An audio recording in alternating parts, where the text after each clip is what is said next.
E tinha uma parada, na hora que eu parei, eu fui abordado por um cara com uma espingarda dura da mão, disse que era um assalto. Eu digo, mas rapaz, você vai me assaltar agora? Eu fiz o pagamento e tu vai me assaltar agora depois que eu fiz o pagamento? Ele disse lá pra que ele chutou no meu rosto. Eu bati com o carro, quando eu voltei, ele chutou novamente, aí eu rolei na estrada. Rolei, e no momento que eu rolei, uma pessoa foi avisada lá embaixo: Senhor, quando eu levei o tiro, eu te pedi para ficar vivo. Hoje eu vou te pedir ao contrário. Se for para eu continuar como estou, nessa vida que eu estou, me leve.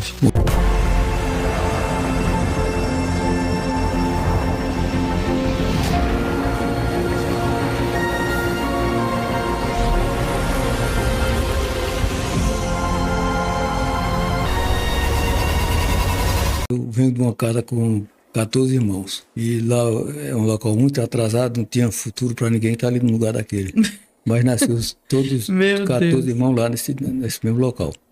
E minha mãe e meu pai resolveram, em 1963, a vir para Garanhuns para que a gente... Uma cidade maior, né? Para a gente poder estudar, ter uma vida diferente. Né? Não tinha esperança naquele lugar, não tinha como crescer. Então eu cheguei aqui em Garanhuns com 6 anos de idade.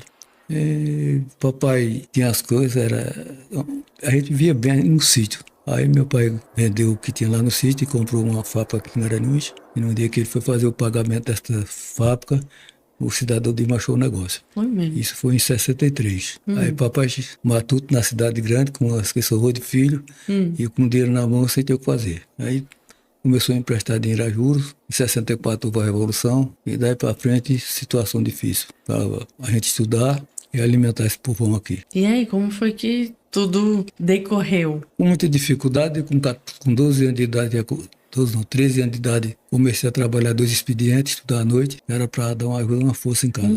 Tinha até dificuldade da alimentação do dia a dia, a gente teve. Estudei o que pude, levei a vida e sou mais do que vencedor. E tive o privilégio, com 17 anos, de me encontrar com o Senhor Jesus Cristo, que isso fez a diferença para a minha família, de modo geral, para todo mundo. Por incrível que pareça, eu nunca tinha entrado numa igreja evangélica. Nunca tinha nem ouvido falar sobre Deus? Nunca ouvi um apelo de um pastor, nunca fui na igreja. E a situação lá na minha casa estava muito difícil.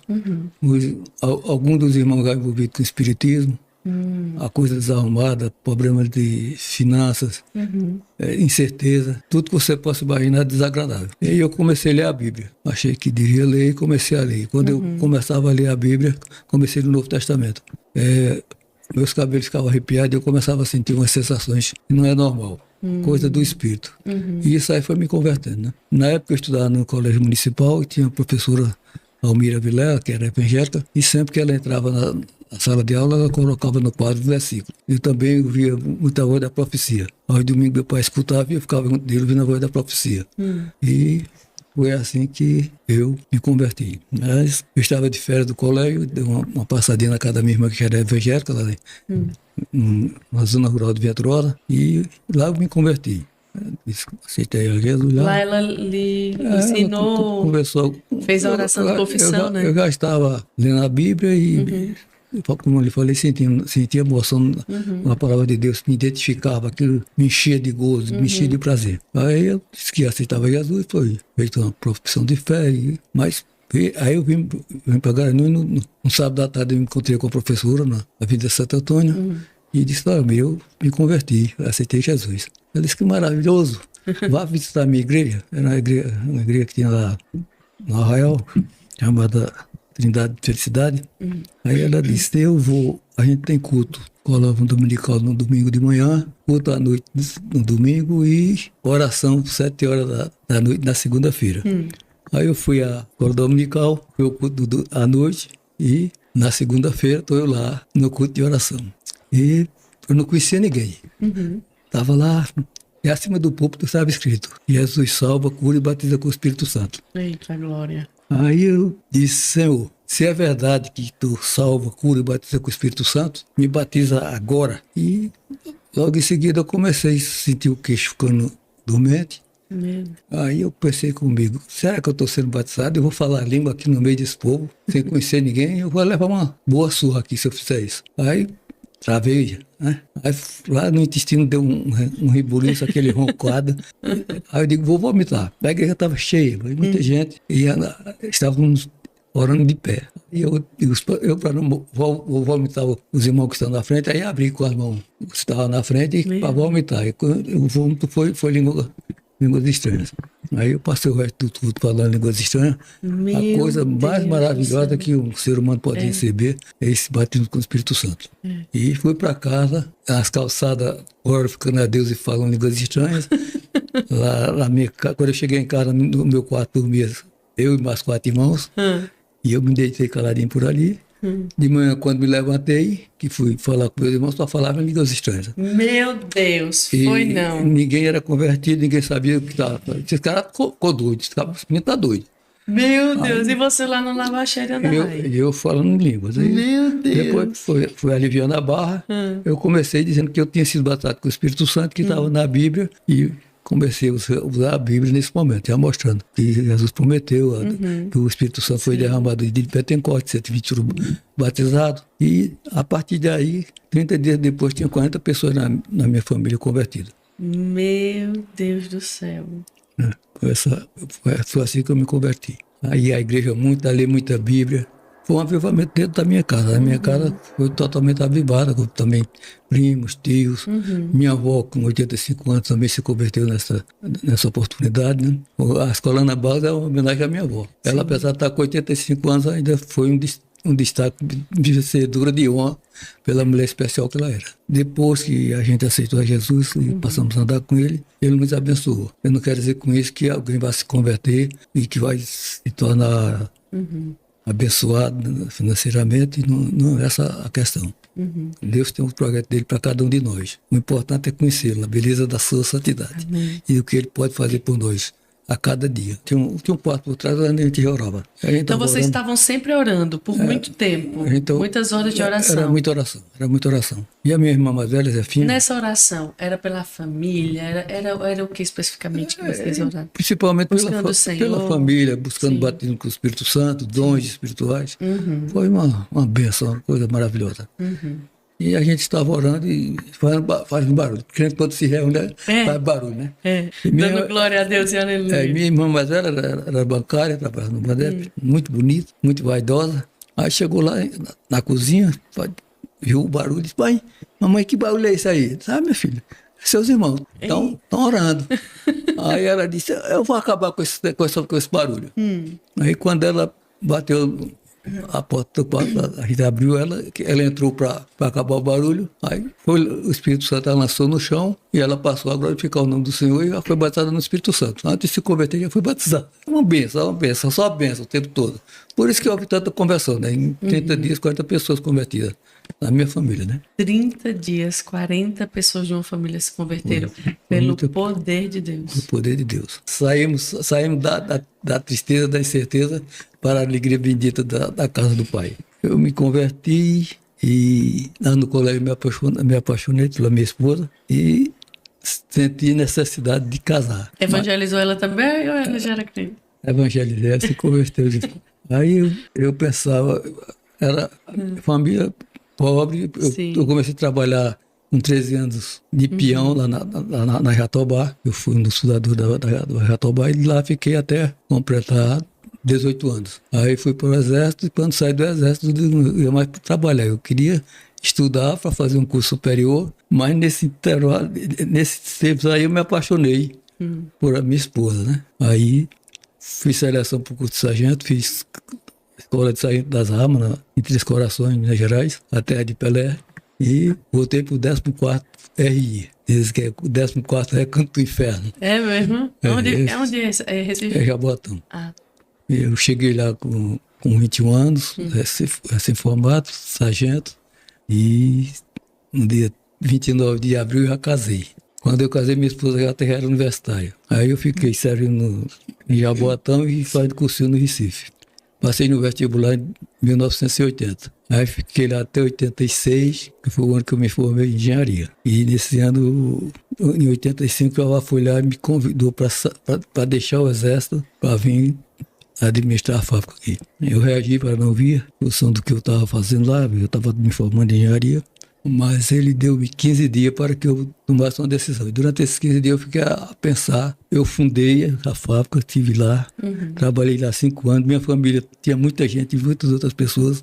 E ele disse a mim que se eu não viesse, ele não, ao invés de construir a fábrica nova, que ia vender a fábrica, ia sair do negócio. Aí me deu 15 dias e eu fiquei pensando durante esses 15 dias e cheguei à conclusão de que devia voltar. Aí quando ele chegou lá, eu disse a ele, eu vou pedir licenciamento do Exército, falta um ano para eu me formar, eu vou terminar o curso de engenharia e quando eu tiver formado, daqui a um ano, eu vou. Então foi feito assim e eu voltei para Garanhuns. Depois, quando cheguei aqui, fiz a instalação elétrica da fábrica e depois disso fiquei administrando no escritório, mas já tinha 3 fazendas no período e minha esposa é veterinária. Aí ele disse, vai lá na fazenda fazer exame disso, de brucelose, tuberculose, vai medicar, vai resolver esse problema. Aí eu disse, eu vou ficar na fazenda ou vou ficar na fábrica? Ele disse, fique na fazenda. Aí eu me envolvi com a fazenda. E quando foi isso, 97, estou trabalhando na fazenda, né? Trabalhando, movimentando na fazenda, né? Em 97, eu fui convidado pelo Dr. Silvino para ser secretário de obra da Prefeitura de Garanhuns. Passei 3 anos e 4 meses na Secretaria de Obra. E eu entrei na Prefeitura no mês de junho de 97 e no mês de outubro eu passei por um assalto, fui assaltado.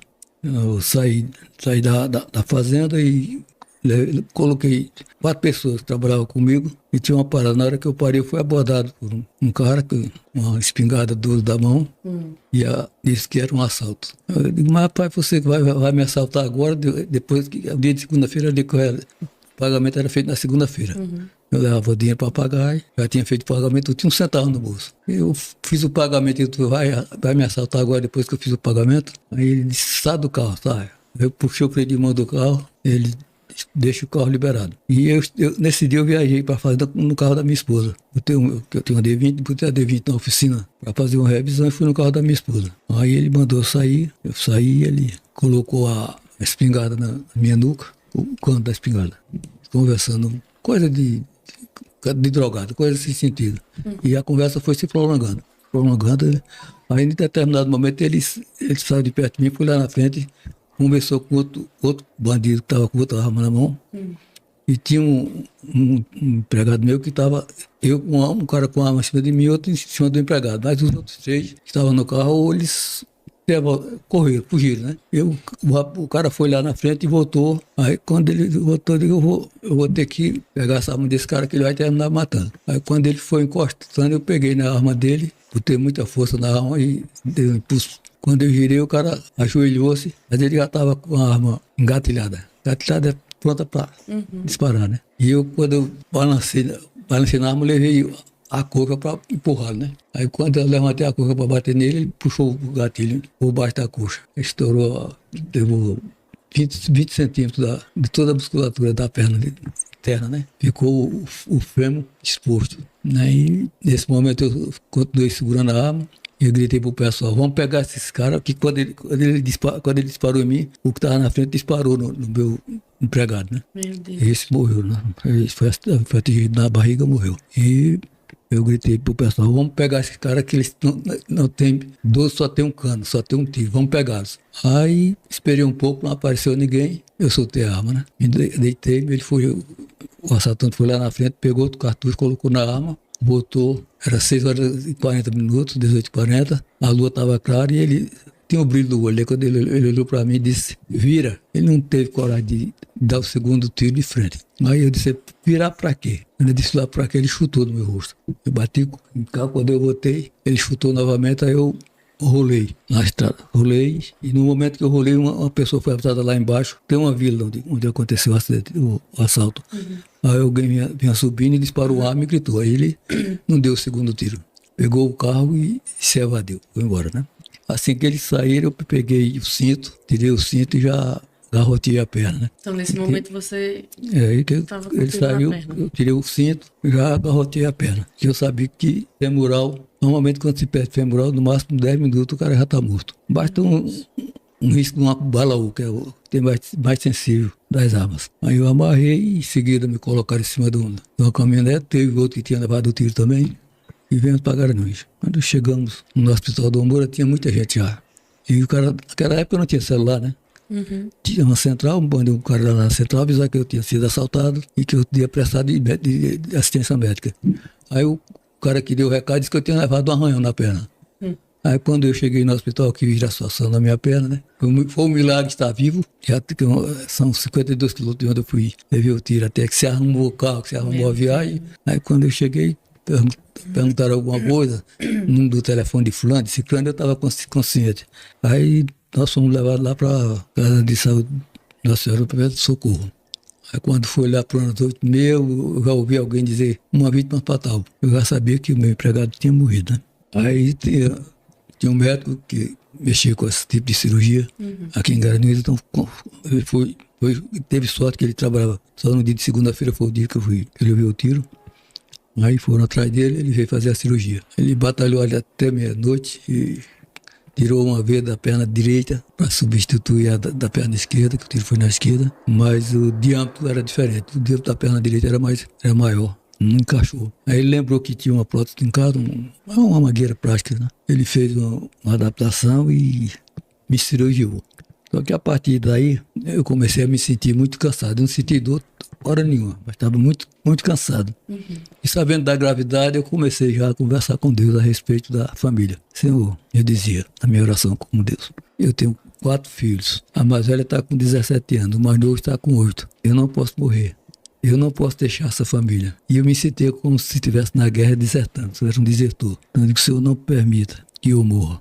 Em nome do teu filho Jesus, para que o Pai seja glorificado no Filho, dá-me vida, deixa eu viver. E foi 5h30 da manhã, 6 horas da manhã, Exal Gomes, um amigo meu, veio na UTI para me visitar, aí falou comigo, tudo bem, galera? Aí eu dei o sinal de tudo positivo, só que a cabeça, o pescoço não soltou mais o peso da cabeça, já virei, né? A pressão já muito baixa.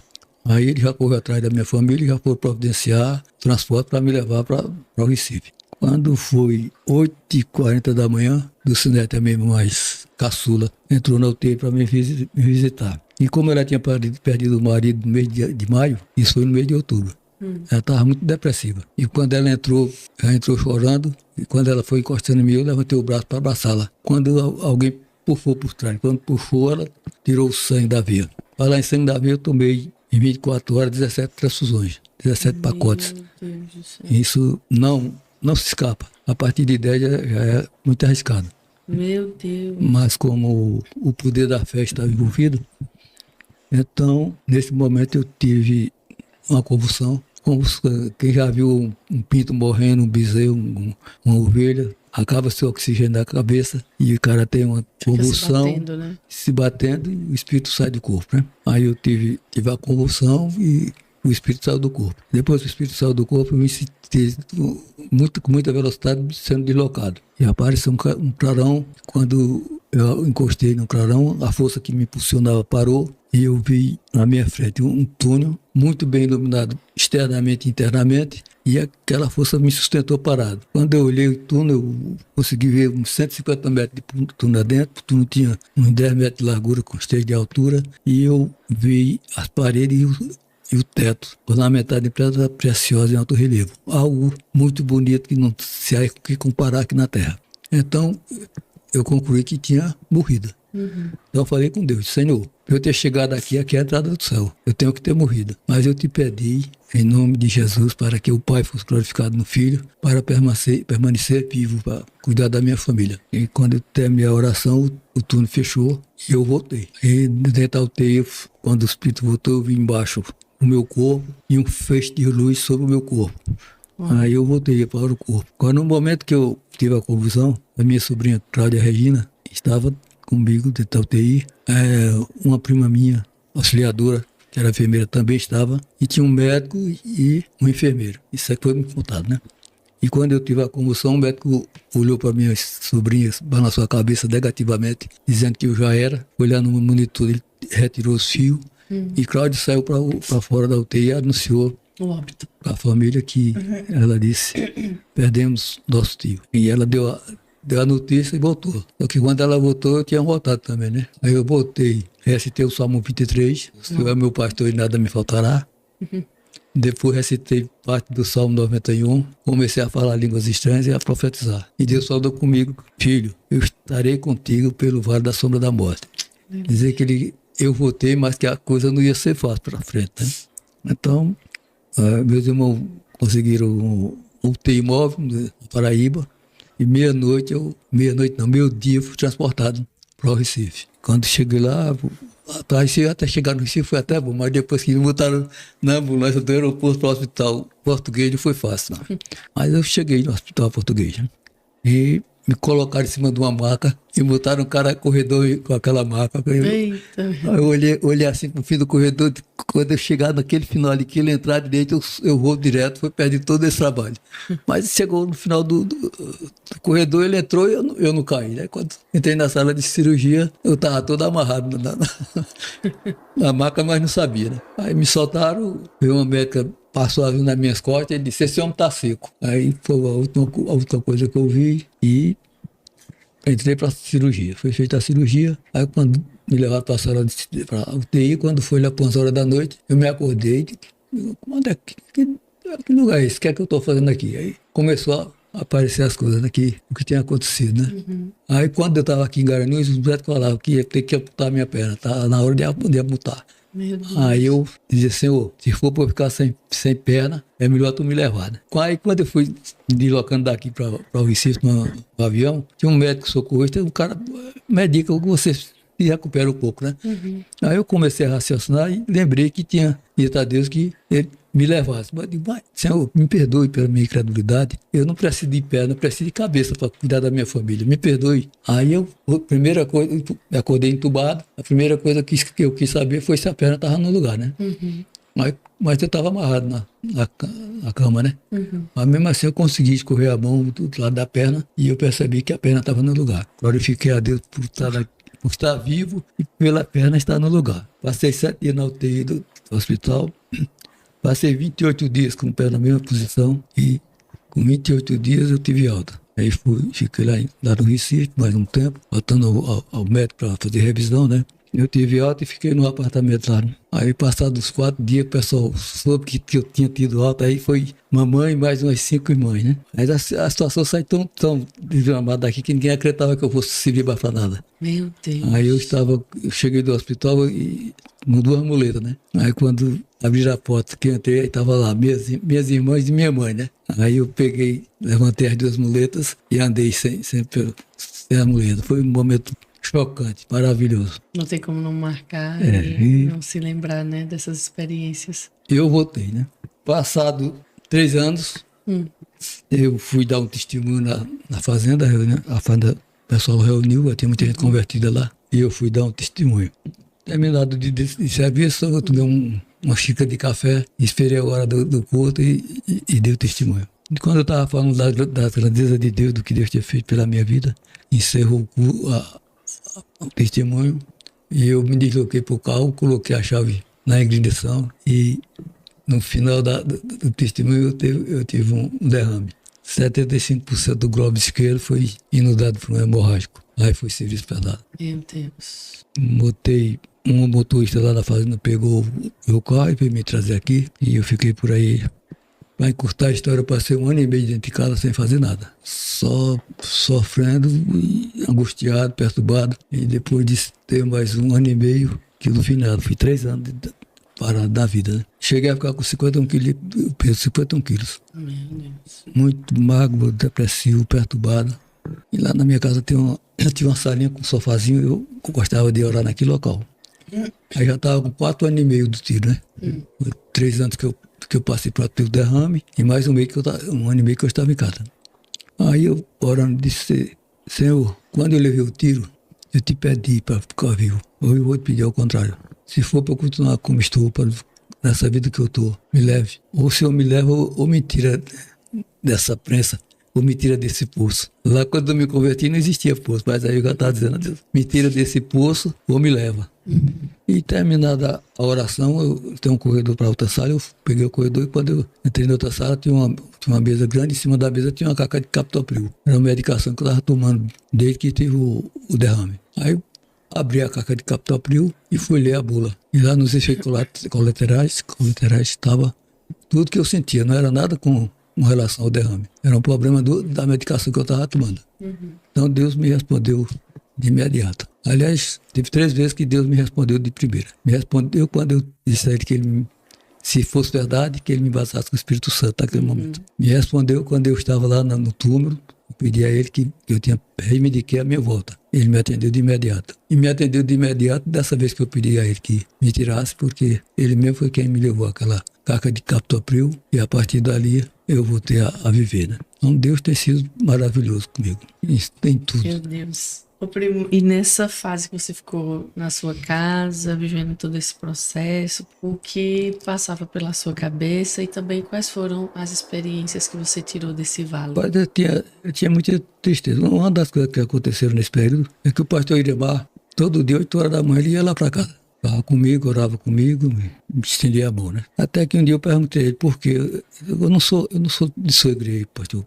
Por que é que você vem aqui todo dia e está comigo? Ele disse, porque o senhor da igreja, o senhor da Seara, me manda que eu venha aqui. Então Deus estava cuidando de mim. E outro é meu filho Tiago, mais velho, ele toca violão. Todo dia, depois do violão nacional, ele chegava com o violão, pai, vamos fazer um cultinho.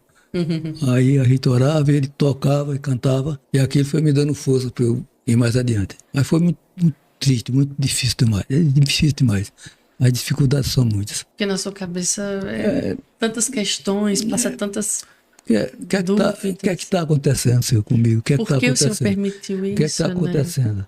Aí as pessoas comentavam, esse cara não se diz crente, e por que tanta coisa vem para cima dele, né? Então, saí dessa situação, durante esse período que eu fiquei fora, as minhas estruturas financeiras caíram muitas, eu tive que fazer empréstimo em banco para poder continuar a jornada e fui me endividando no decorrer do tempo. Quando foi em 2011, começou aquela seca terrível, foi 6 anos de seca. Antes da seca eu tinha 300 hectares de palma forragueira plantada, estava numa situação boa, me equilibrando, pronto para começar a pagar as dívidas. Aí veio a seca, com a seca eu tive que me desfazer do rebanho para pagar as contas. Acabei com a vacaria, acabei com tudo, graças a Deus, porque eu não podia, como servo do Senhor, ficar devendo, sujar o meu nome e dizer mal do Senhor e dizer mal do meu testemunho. Sim. Eu tinha um testemunho para dar. E eu vendi toda a vacaria, fiquei, como diz, quebrado, porque a questão estava quebrado. Mas eu... Quebrado, doente, né? Não, aí eu já estava... Já estava melhor. Eu já estava bem, né?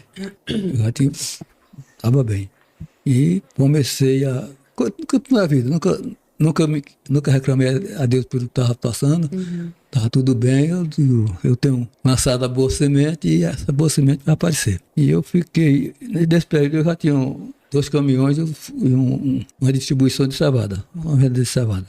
Aí a coisa começou, Deus abençoando, eu acabei a vacaria, a propriedade continuei com ela, né? E diante daquela dificuldade que eu passei, no dia que eu acabei com a vacaria, eu disse a mim mesmo, jamais eu vou querer negócio com vaca. Mas estava no meu sangue, eu amo vaca, gosto de vaca, vivo de vaca, o meu negócio é vaca. E Deus começou abençoando, isso foi em 2012 que eu vendi a vacaria. Quando foi em 2015... Um dia eu estava lá na fazenda com o Jeová, e um dia de sábado, às 9 horas da manhã, e aquele movimento na fazenda de Jeová, né? E lá da fazenda de Jeová, você olha para a serra onde a gente nasceu. Aí eu disse a Jeová, vê como Deus é bom. Tirou a gente de cima daquela serra para hoje estar numa situação numa nossa dessa. Você quer bênção, você quer Deus. Aí Jeová disse, bênção maior do que essa é a sua. Que estava quebrado em 2012 e hoje, em 2015, você está rico de novo. Então Deus é maravilhoso. E também Deus me abençoou com a minha família. Uma família totalmente abençoada. Uma mulher esposa maravilhosa, pessoa finíssima. Acho que poucas pessoas são igual àquela minha esposa. Aí me deu 4 filhos. Filho meu nunca levantou a voz para falar comigo. Sempre me honram e me amam muito, como os amo também. Então Deus foi generoso, maravilhoso. Verdade. Eu só tenho que dar glória a Deus por tudo que Ele fez na minha vida. Verdade. E dizer que quem queira aceitar Jesus, que andar ao lado de Jesus é bom demais. Não tem melhor não, né? Maravilhoso. Deus escolhe pessoas para abençoar, para testificar, para falar da grandeza do seu nome. O tempo todo eu sempre estive no caminho do Senhor. Não me desviei dele. Sempre estive ao lado dele. Sempre glorifiquei o nome dele. Sempre dei o primeiro lugar da minha vida a ele. Amém. E faço o que posso para ser útil aos irmãos e ao próximo, né? Eu procuro ser um cristãozinho, ser um Jesus pequeno, né? E Deus, o propósito de Deus nisso era testificar, mostrar o poder dele, o que ele pode fazer, né? Porque não é todo mundo que passa por o que eu passei para estar hoje, contando a história, Verdade. consciente, uma mente normal, né? Trabalhando normalmente. E eu só vejo que estou velho quando me olho no espelho. Quando eu saio, eu continuo novo. Aí eu digo em casa, eu sou um adolescente da terceira idade. Estou sempre pronto para Com a mentezinha que fresca. vier e glorificar a Deus por tudo que ele fez. Qual o conselho que você gostaria de dar para pessoas que possivelmente nesse momento estão vivendo um desafio na saúde, um desafio nas finanças?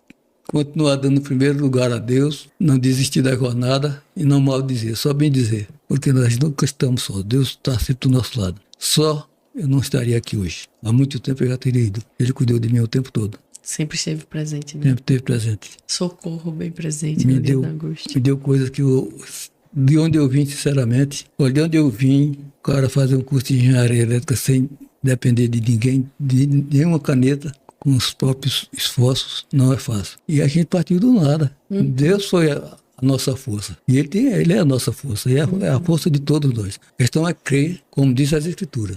Se a gente crer, veremos a glória de Deus. Eu tenho visto a glória de Deus na minha vida.